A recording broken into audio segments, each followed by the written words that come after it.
오늘 같이 보실 하나님의 말씀은 빌립보서 1장 27절부터 30절까지 말씀입니다. 빌립보서 1장 27절로부터 30절까지 말씀, 우리 한 절씩 교독하시고 마지막 절은 합독하도록 하겠습니다. 27절을 제가 먼저 보겠습니다. 오직 너희는 그리스도의 복음에 합당하게 생활하라. 이는 내가 너희에게 가보나 떠나 있으나 너희가 한 마음으로 서서 한 뜻으로 복음의 신앙을 위하여 협력하는 것과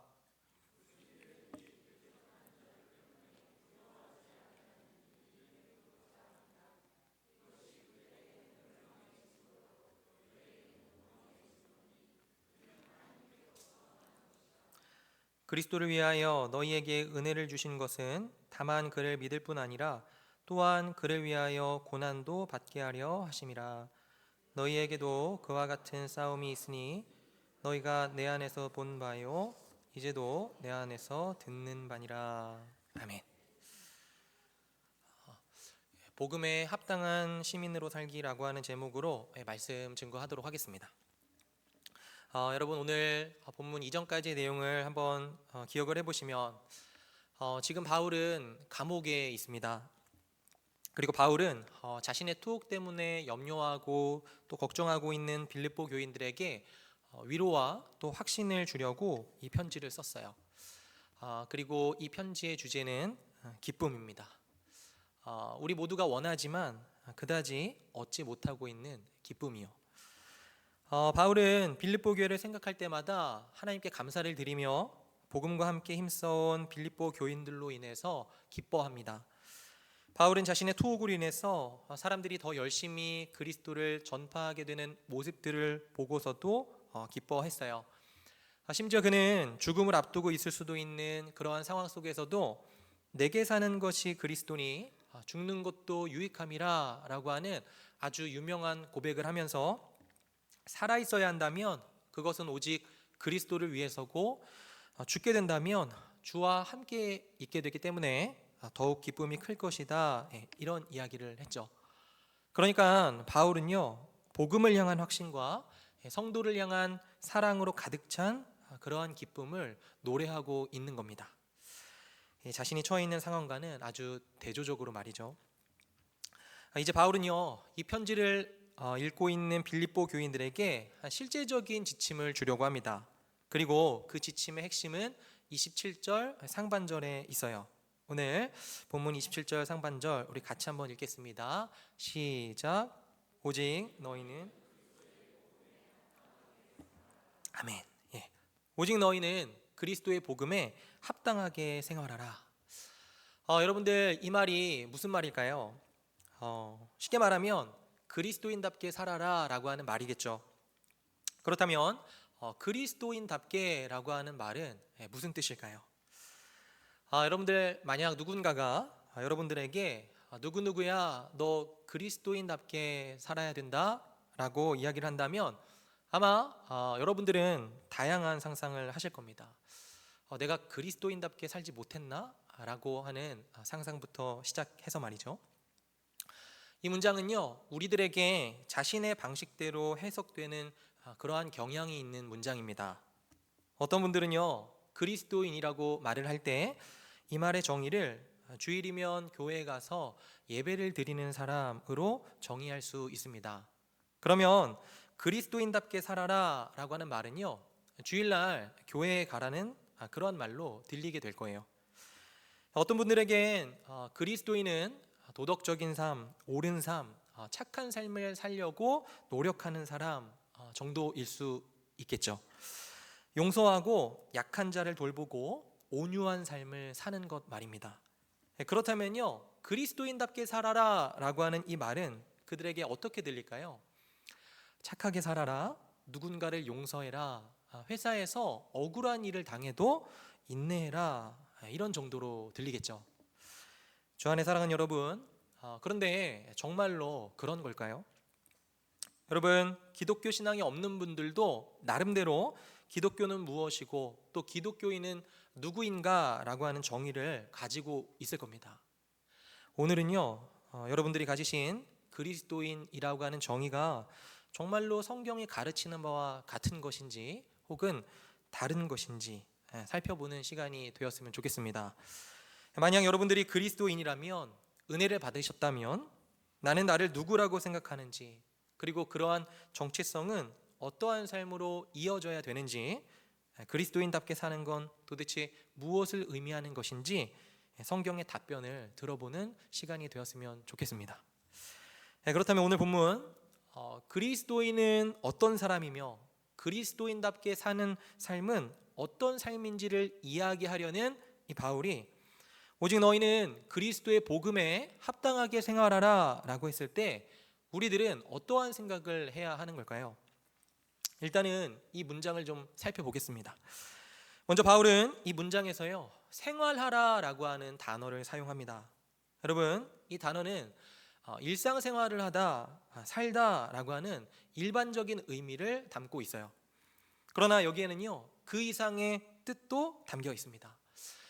성경학자들은요, 여기 생활하라 라고 하는 이 단어를 시민으로서 손색 없이 행동하라, 시민으로서의 삶을 살라, 시민으로서 살아라 라고 번역해야 한다라는 것에 거의 대부분 동의하고 있습니다.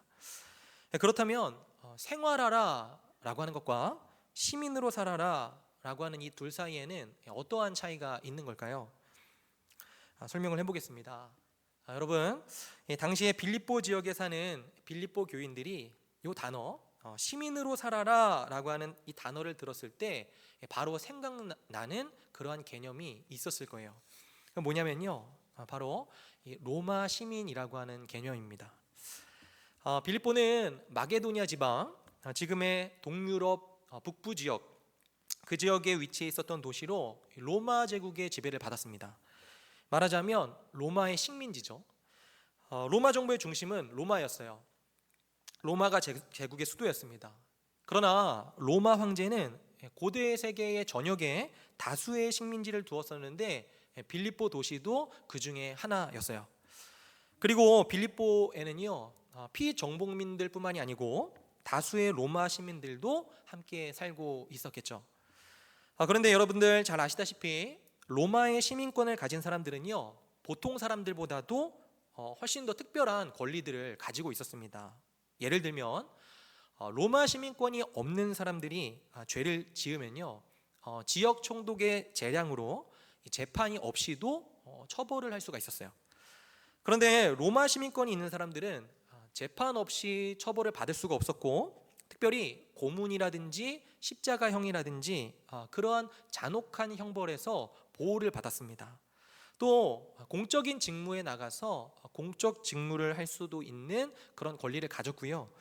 과중한 지방세라든지 인두세 같은 그러한 세금에 대해서는요, 면제받는 혜택도 받았습니다. 그 외에도 다양한 특권들이 이 사람들에게 있었어요. 지금 이곳이요, 빌립보 지역이라고 한번 생각을 해보십시오. 겉보기에는 다 똑같은 사람들입니다.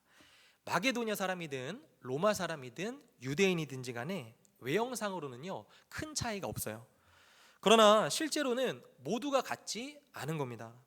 같은 범죄를 저지러도요, 이 사람은 곧바로 끌려가서 매를 맞고 처벌을 받는 거예요. 하지만요, 저 사람은 그렇지 않아요. 왜냐하면 저 사람은 로마 시민권자니까요. 여러분들, 이 빌립보 지역에서 로마 시민으로 생활한다라고 하는 것은요, 그가 로마 시민으로서 가진 권리를 누리고 또 로마의 법을 지키며 로마의 규율을 따라서 로마식대로 산다는 것을 의미합니다. 말하자면 빌립보 교인들이 이 바울로부터 시민으로 살아라 라고 하는 이 말을 들었을 때 그들은요, 빌립보에서 로마 시민권을 가지고 로마 시민으로 사는 사람들을 자연스럽게 떠올렸을 거예요. 그러니까 복음에 합당한 시민으로 살아라 라는 말을 듣는 이 빌립보 교인들은 이렇게 듣는 겁니다. 빌립보에 사는 로마인이 비록 빌립보에 산다 하더라도 로마의 시민인 것처럼 이 세상에 사는 너희들은 하늘나라 백성이다. 너희들은 로마 제국에 있다 하더라도 로마 제국에 소속된 것이 아니고, 한편으로는 로마 제국에 소속이 되어 있지만 궁극적으로는 하나님 나라의 시민이다. 그리고 하나님 나라는 복음으로 다스려지는 나라니까 복음에 합당하게 생활하라. 복음을 진짜로 믿는 사람들처럼 생활해라. 복음이 현실인 것처럼, 눈앞에 보이는 현실이 아닌 복음이 진짜 현실인 것처럼 생활해라 라고 듣는 거죠. 여러분, 이걸 조금 더 생각을 해보겠습니다. 조금 있으면 광복절이잖아요. 그것과 연관이 있는 3.1 운동에 대해서 한번 생각을 해볼게요. 여러분, 3.1 운동은요 1919년에 대한제국의 독립을 선언하고 일제 지배에 항거하면서 전국적으로 일어났었던 비폭력 만세 운동이었습니다. 이 운동에 참여한 사람이요 공식 집계만 해도 100만 명이 넘었다, 그렇게 이야기를 해요.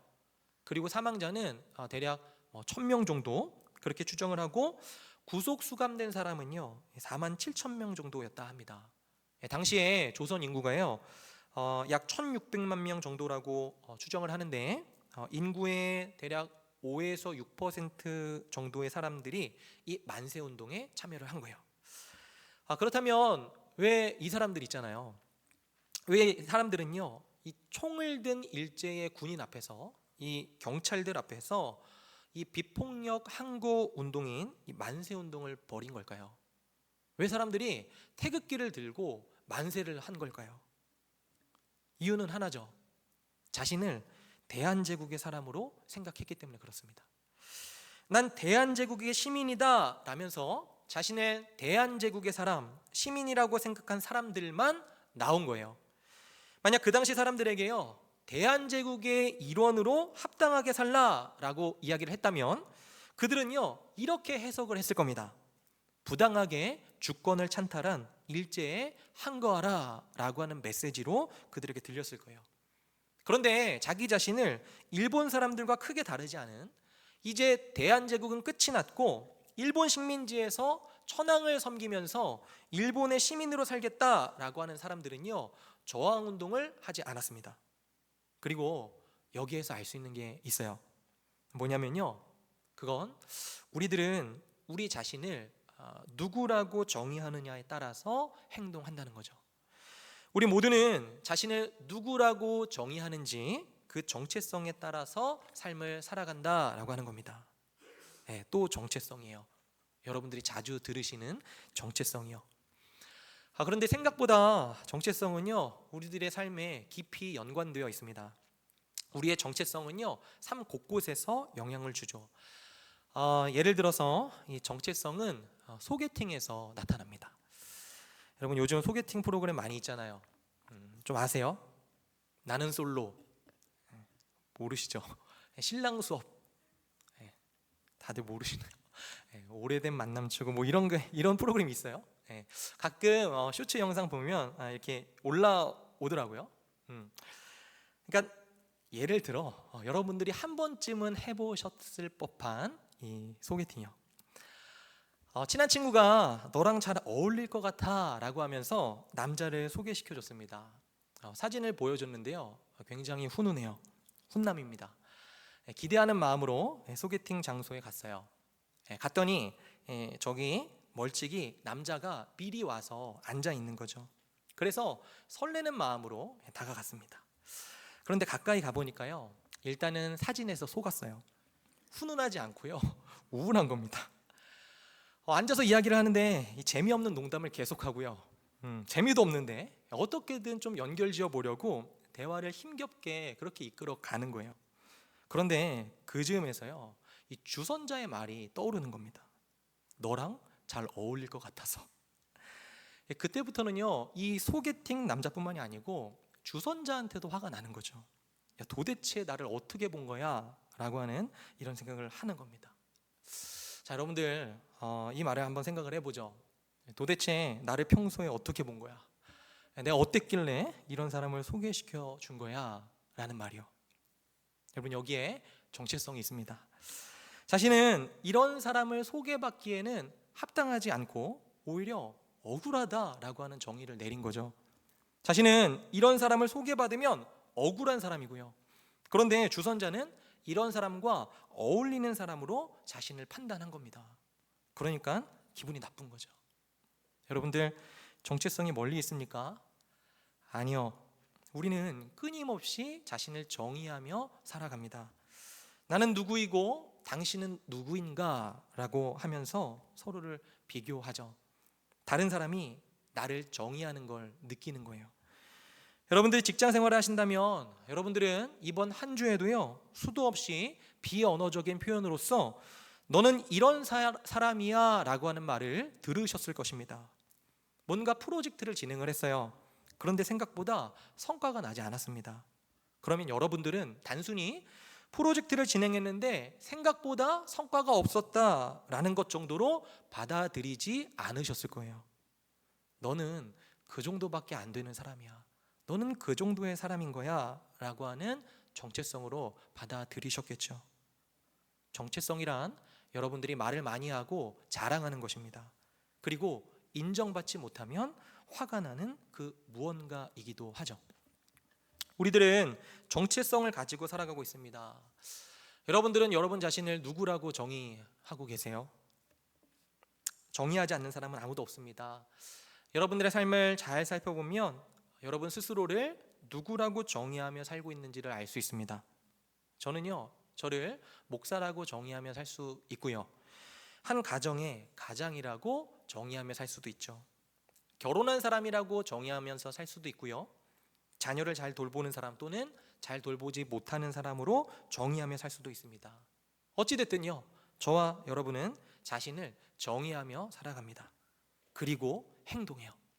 아까 자신이 대한제국의 시민이라고 생각한 사람이 일제에 항거하면서 비폭력 운동, 만세 운동을 벌였듯이 저와 여러분들은요, 자신을 어떻게 정의하고 있느냐에 따라서 행동합니다. 이번 한 주 여러분들은 많은 선택을 했을 것이고요, 많은 말들을 했을 것이고 많은 갈등들도 있으셨을 겁니다. 그리고 그 모든 것들은 여러분들이 여러분 자신을 어떻게 생각했느냐에 따라서 나온 결과였다라고 하는 사실도 조금만 관심 있게 들여다본다면 여러분은 금방 알아채실 수가 있으실 거예요. 바울은요, 이 부분을 알기에 그리스도의 복음에 합당하게 살아가라, 그리스도의 복음에 합당한 시민으로 손색 없이 살아가라 라고 이야기를 합니다. 너희들을 향한 다양한 정체성이 있겠지만 로마 시민, 빌립보인, 유대인, 부자, 가난한 자, 남자, 여자, 주인, 종, 다양한 정체성들이 있겠지만 너희는 너희 스스로를 누구라고 여기면서 또 다른 사람들은 너희를 누구라고 정의하는 그러한 세상 속에서 살아가겠지만 너희는 그리스도의 복음에 속한 시민이다. 그러니까 복음에 합당한 시민으로 살아라 라고 바울이 지침을 주고 있는 겁니다. 그렇다면요, 더 중요한 게 있어요. 복음에 속한 시민은 뭘까요? 복음이 주는 정체성은 무엇이냐는 말입니다. 복음은요, 다양한 방식으로 정의할 수 있겠지만 앞으로도 빌립보서를 살피면서 계속 복음에 대한 설명이 나와요. 그때도 설명을 드리겠지만 오늘은 복음은 복음인데 27절에 그리스도의 복음이라고 하는 것을 강조하려고 합니다. 말하자면 그리스도의 복음의 시민은 이런 거예요. 그리스도로 인해 정체성을 삼을 수 있는 사람들을 의미합니다. 다른 것이 아니고요, 그리스도로 인해서 자신이 누구인지를 알고 있는 사람이라는 것을 의미해요. 그리스도의 죽으심으로 인해서 자신이 누구인지를 아는 사람들, 그리스도께서 어떻게 사셨는지를 보고서 자신이 누구인지를 아는 사람들, 이 사람들이 그리스도의 복음의 시민입니다. 여러분, 그리스도인들은요, 단순히 착하게 사는 사람들이 아닙니다. 그리스도인이 아니더라도 착하게 사는 사람들은요, 많이 있어요. 그리고 모든 종교가요, 소위 선한 삶을 이야기를 하잖아요. 만약 그리스도인들이 단순히 착한 사람이라고 하면 그리스도인이 아니어도 착한 사람은 수도 없이 많습니다. 그리스도인은요, 단순히 착한 행동을 하는 사람들이 아니에요. 그리고 오히려 성경의 가르침에 따라서 그리스도인을 정의한다면 여러분들은요, 여러분들이 생각했던 것보다 훨씬 더 형편없고 악한 존재라고 성경은 이야기합니다. 여러분들은요, 여러분들이 생각하는 것보다도 훨씬 더 형편없는 죄인들이에요. 그리스도인들은요, 그런 존재들입니다. 만약 복음을 받아들이지 않는 사람들이 우리 중에 계시다면요, 여러분들이 보시기에도 그리스도인들은 악해 보이시나요? 맞습니다. 그리스도인들은 당신들이 생각하는 것보다도 훨씬 더 악한 사람들이에요. 저도 마찬가지예요. 그래서 하나님께서 영원한 형벌을 주셔야 할 만큼 악한 자들이다 라고 성경은 그렇게 가르칩니다. 모든 인간이 예외 없이 그렇고요. 그리스도인들이라고 해서 예외는 아니에요. 그리스도인들은요, 죄인입니다. 하지만 성경은 동시에 이런 그리스도인들을 죄 없다 하시기 위해서 진짜로 죄가 없으신 그리스도께서 자기 백성들의 죄를 대신하여 죽음이라고 하는 처벌을 받으셨다라고 이야기합니다. 여러분, 이게 진짜 현실이에요. 그리스도인은요, 죄인이지만 용서받은 자들인 거죠. 생각했던 것보다도 훨씬 더 형편없는 죄인들이지만 생각했던 것 이상으로 훨씬 더 사랑을 받는 존재들이라고 하는 겁니다. 이것이 그리스도인의 정체성이에요. 복음은 우리가 죄인이지만 그리스도로 인하여 용서받았다, 사랑받는다 라고 하는 기쁜 소식입니다. 그리고 이 소식은요, 우리가 누구인지를 결정하죠. 주 안에 사랑하는 여러분, 이 시대가 말하는 정체성은요, 우리들의 행동과 소유와 성취에 있습니다. 이렇게 이야기해요. 야, 네가 어떻게 하느냐에 따라서 네가 누군지가 결정이 되는 거야 라고 말입니다. 여러분, 이 말은요, 너의 행동, 너의 성취, 네가 노력해서 보여주는 삶이 너를 결정한다 라고 하는 뜻이에요. 그리고 이 문구는요, 언뜻 보면 누구에게나 가능성이 열려있는 말로 솔깃하게 들립니다. 너 자신이 좋은 사람이 되려고 한다면 될 수 있어. 그렇게 행동하면 돼. 저것을 가지면 돼. 저것을 이루면 돼 라고 말을 해요. 주 안에 사랑하는 여러분, 저와 여러분들은요, 소유와 행동과 성취가 저와 여러분들의 정체성을 결정짓는다 라고 하는 사회 속에 살고 있습니다. 열심히 공부해서 대학에 합격을 하면, 열심히 노력해서 어떤 직장에 들어간다고 하면, 혹은 자신을 매력 있게 만들어서 결혼에 성공하고 원하는 사람과 만난다면 그것이 자신이 된다는 거예요. 네가 가진 것, 네가 행동하고 네가 성취하는 그것이 바로 너야 라고 이야기를 하는 거죠. 여러분들은 이런 메시지에 익숙하십니까? 여러분들은 여러분들이 한 무엇, 그래서 여러분들이 잃은 무엇, 혹은 여러분들이 그렇게 노력해서 갖게 된 무엇이 여러분들을 결정짓고 그렇게 생각하면서 치열하게 살고 계세요. 그래서 끊임없이 여러분 자신을 평가하고 또 상대방을 평가하면서 살고 계시진 않느냐는 겁니다. 그렇다고 한다면요, 여러분들은 아마도 끔찍한 스트레스에 시달리고 계실 거예요. 주 안에 사랑하는 여러분, 그러나 기독교는요, 그렇게 말하지 않습니다. 기독교는 그렇게 말하지 않아요. 기독교는 우리가 갖게 된 무엇이, 우리가 성취한 무엇이 우리가 누구인지를 결정짓는다고 알려주지 않습니다. 기독교의 본질은요, 은혜입니다. 은혜를 거저 얻는 거예요. 무언가 성취해서 얻는 것이 아니라 우리들은 형편없지만 사랑을 받았다라고 하는 겁니다. 우리들은 죄인이지만 용서를 받았다는 거예요. 여러분, 기독교 신앙이 있다는 것은요, 여러분들이 만약 기독교 신앙이 있다면 여러분들은 여러분이 착해서 하나님께 합당한 사람이어서 하나님의 사랑을 받는다고 생각하는 사람들이 아닙니다.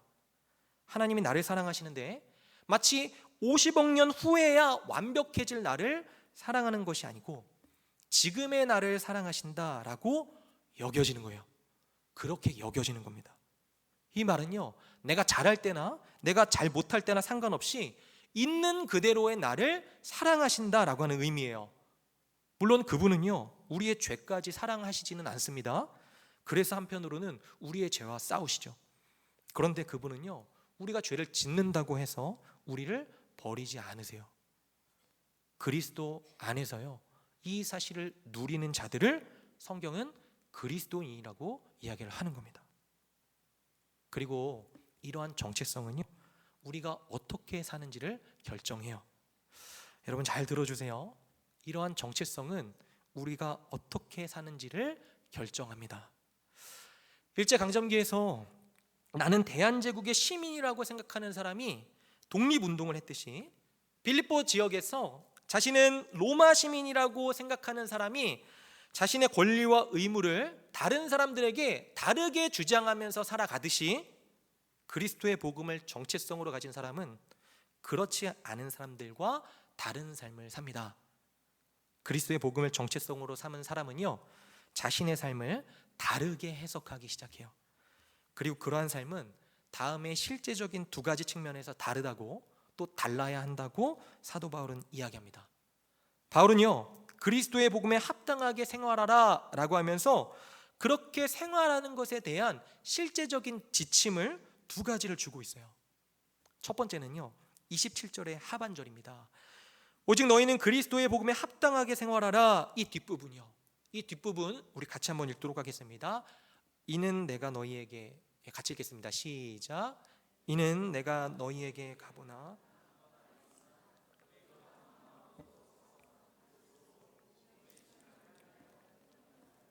아멘. 여러분, 먼저는요, 신앙을 위하여 협력하는 겁니다. 복음의 신앙을 위하여 협력하는 것이야말로 그리스도의 복음을 정체성으로 가진 사람들의 삶이라는 거예요. 복음 시민의 삶은요, 복음을 계속해서 나누고요, 복음을 믿고요, 그리고 복음을 위해서 복음대로 살아갈 수 있도록 기도해주는 공동체로 존재해야 한다는 겁니다. 서로가 서로에게요. 그렇지 않으면 서 있을 수가 없고 무너져 내려버리게 될 것이다 라고 하는 것을 말하는 거죠. 이건요, 다음번에 2장에서 본격적으로 살펴보게 될 것이기 때문에 오늘은 이렇게만 이야기하고 지나가려고 합니다. 그래도 여러분 꼭 기억을 해주세요. 복음에 합당한 시민으로서의 첫 번째 삶은요, 복음의 신앙을 위하여서 협력하는 것이다 라고 하는 걸요. 이제 바울은 두 번째로 지침을 줍니다. 그게 28절과 29절에 나와요. 오늘 본문 28절 29절 우리 같이 한번 읽겠습니다. 시작. 무슨 일에든지 대적하는 자들 때문에 두려워하지 아니하는 일을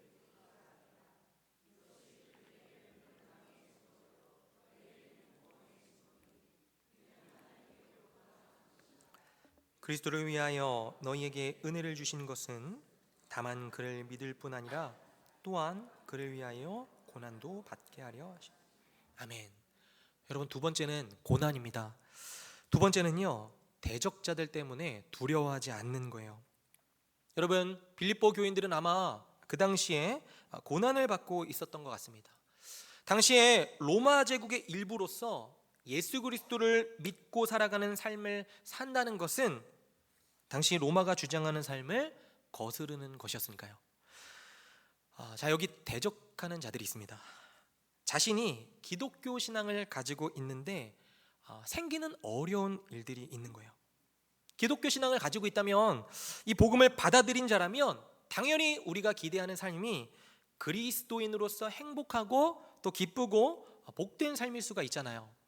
그런데 그런 게 아닌 겁니다. 이 복음을 믿는다고 사람들로부터 받는 핍박들도 있고 상황의 어려움들이요, 계속해서 생기는 거예요. 그리고 그때 두려워하지 않는 것이 그리스도의 복음에 합당한 시민으로 사는 것이다 라고 이야기를 합니다. 고난이요.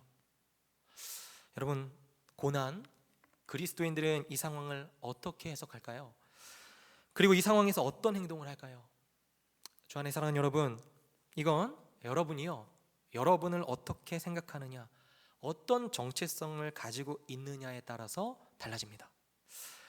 만약 여러분들이 이 시대의 메시지와 같이 네가 어떻게 행동하느냐가 곧 너다, 무한한 가능성이 있고 너는 네가 행동하는 대로, 성취하는 대로 그 무엇이 될 수 있다라고 생각을 하고 계시다면, 이러한 메시지에 아주 익숙한 사람이라면요, 지금의 고난은 여러분의 행동의 결과로 여길 겁니다.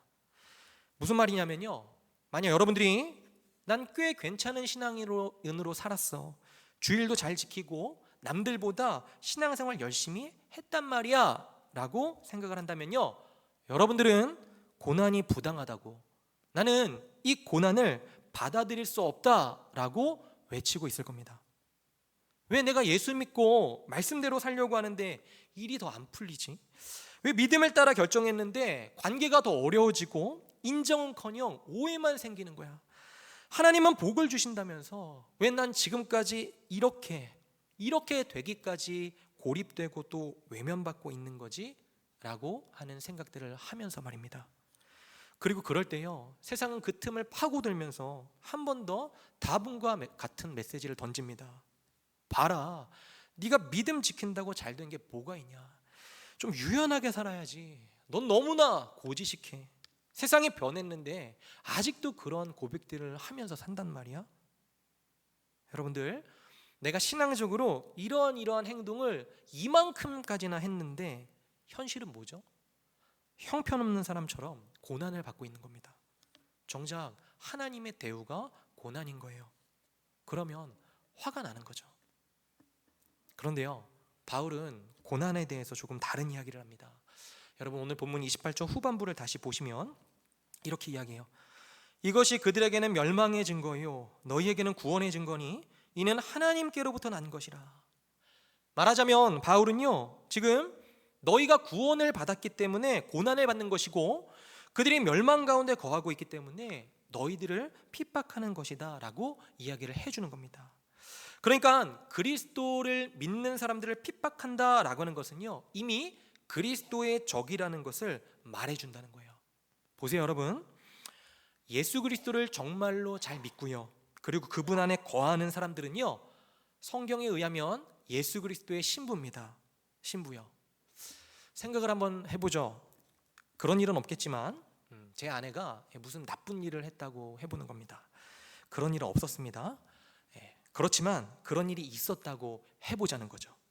만약 그랬다면요, 그랬다고 하더라도요, 제 아내가 어떤 잘못을 했다 치더라도요, 누군가가 제 아내를 비난하고 있다면 저는요 굉장히 화가 날 겁니다.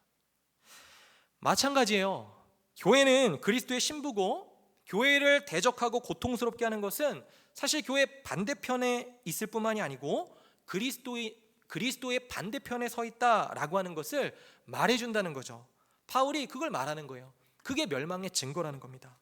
그런데 너희에게는 구원의 증거라고 이야기를 해요. 왜 구원의 증거냐면요, 29절이요. 그리스도를 위하여 너희에게 은혜를 주신 것은 다만 그를 믿을 뿐 아니라 또한 그를 위하여 고난도 받게 하려 하심이라. 그러니까 그리스도께서 너희를 구원하신 이유는 그분이 가신 길을 따라서 걷게 하기 위함이다 라고 하는 겁니다. 말하자면 너희들은 자기 십자가를 져야 한다. 그것도 구원의 일부다. 이 타락한 세상에서 살아가는데 타락한 세상과 구별되어 있다는 구원의 일부로서 너희들은 고난을 받는다. 그러니 염려하지 말아라. 그 고난은 잠시일 것이고 너희들은 견딜 수 있을 것이고 결국에는 승리하게 될 것이다 라고 말을 하고 있는 거죠.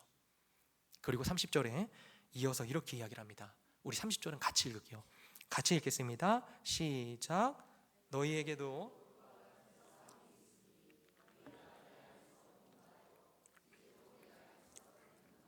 아멘. 여러분, 바울은요 지금 이런 이야기를 하고 있는 겁니다.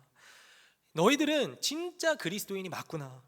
내가 너희들을 보니까 너희가 진짜 세상에서 박해를 받는구나. 그런데 세상에서 박해를 받는다는 것 자체가 너희들은 이미 그리스도 안에 있다는 것을 말해주는 거거든. 봐라, 나도 그러한 고난을 받고 있잖아. 나의 삶에도 그러한 고난이 있잖아. 그러니까 나는 기쁘다. 너희들이 고난받는 것을 보니 너희들이 구원받았다는 것도 내가 확신할 수 있겠어 라고 하는 거죠. 여러분들 정말로 신기한 부분이 있습니다. 진짜 신앙이 있는 분들 있잖아요. 그런 분들은 고난 때문에 신앙이 더 강해져요. 그리고 고난 때문에 더 넉넉해지고요, 고난 때문에 더 겸손해집니다. 고난 때문에 인생이 망가지는 것이 아니고요, 고난 때문에 훨씬 더 넉넉하고 강하고 하나님을 사랑하는 삶을 살게 됩니다. 이게 바로 복음에 합당한 삶인 거예요. 주 안에 사랑하는 여러분, 대적에게 핍박받는 빌립보 교인들은 이 말에 위로를 받았을까요? 모르겠습니다. 그렇지만요, 확실한 건 있어요.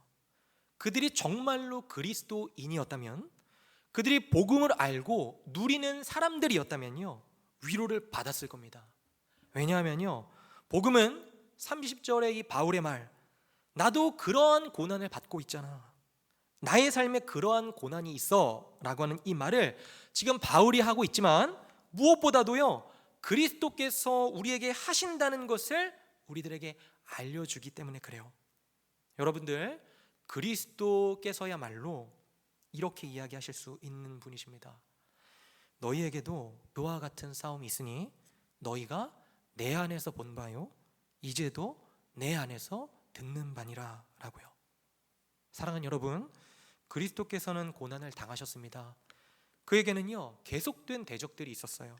그리고 그리스도는 자신이 당하는 고난에 대해서 묵묵히 자신의 길을 가셨죠. 그분은 자신의 고난이 자신을 대적하는 자들에게는 멸망의 증거라는 것을 알았습니다.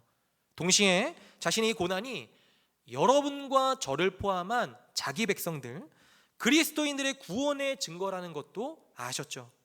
그는 고난을 감내하셨고 그리스도의 고난은 무의미한 것이 아니었습니다. 그리스도의 고난의 의미는 무엇이었습니까? 그리스도께서는 왜 고난을 당하신 거죠? 그건요, 저와 여러분들이 겪게 되는 모든 고난에서부터 구원하시기 위해서예요. 저와 여러분들을요 사랑하셨기 때문입니다. 그토록 저와 여러분들은 사랑을 받고 있는 존재인 거예요. 그렇기 때문에 대적을, 고난을 두려워하지 말라라고 하는 겁니다. 고난은요 여러분들의 삶이 망했다는 증거가 아닙니다. 고난은요 하나님께서 여러분들을 버리셨다는 증거도 아니에요. 고난을 다르게 이해하는 겁니다. 그리스도의 복음에 속한 시민으로서 세상과는 다른 방식으로 고난을 해석하는 거예요. 복음이 우리들에게 뭘 말해줍니까? 하나님이요 온 세상을 만드셨고 그분은요 그분을 믿는 저와 여러분들, 그분을 믿는 자들을 정말로 사랑하고 계시며 고난 중에서도요 눈동자처럼 보호하신다 이야기하잖아요. 눈동자 주변에요 무언가 다가오면요 결정적인 순간에 눈이 딱 감기면서 보호하잖아요. 복음은 고난 중에도 저와 여러분들을 눈동자처럼 보호하시고 머리카락 하나도 잃어버리지 않고 전부 다 새 신바 되시며 계속해서 지켜보고 계시는 하나님의 사랑을 받고 있는 존재다라고 이야기를 합니다. 이것이 복음이 말해주는 진짜 현실인 거죠. 여러분들이 눈으로 보고 있는 현실 말고요 복음이 말해주는 현실이 진짜인 겁니다. 그리고 무엇보다 저와 여러분들이 복음의 절정인 골고다 언덕 위의 십자가를 바라본다면, 그분이 나를 위해서 또 여러분들을 위해서 죽으신 것을 깊이 묵상한다면 저와 여러분들은 두려워하지 않을 수 있습니다. 하나님이요 아들을 십자가에 못 박게 하시기까지 나를 사랑하셔서 나를 구해 주셨는데 저와 여러분들의 삶 안 돌보시겠습니까? 아들을 내어주신 존재들이란 말입니다. 주 안에 사랑하는 여러분, 그러므로 그리스도의 복음에 속한 시민으로 사십시오. 저와 여러분들은요 다른 사람들이에요. 저와 여러분들은 다른 사랑을 받는 사람들입니다. 여러분은요 여러분들이 생각했던 것보다도 훨씬 더 엉망진창인 죄인들이지만 여러분들이 생각했던 것보다도 훨씬 더 큰 사랑을 받고 계신 분들입니다. 그것이 저와 여러분들이에요. 그러니 그리스도의 복음에 합당한 시민으로 사시기를 주님의 이름으로 축원드립니다. 우리 같이 찬양하고 함께 기도하겠습니다.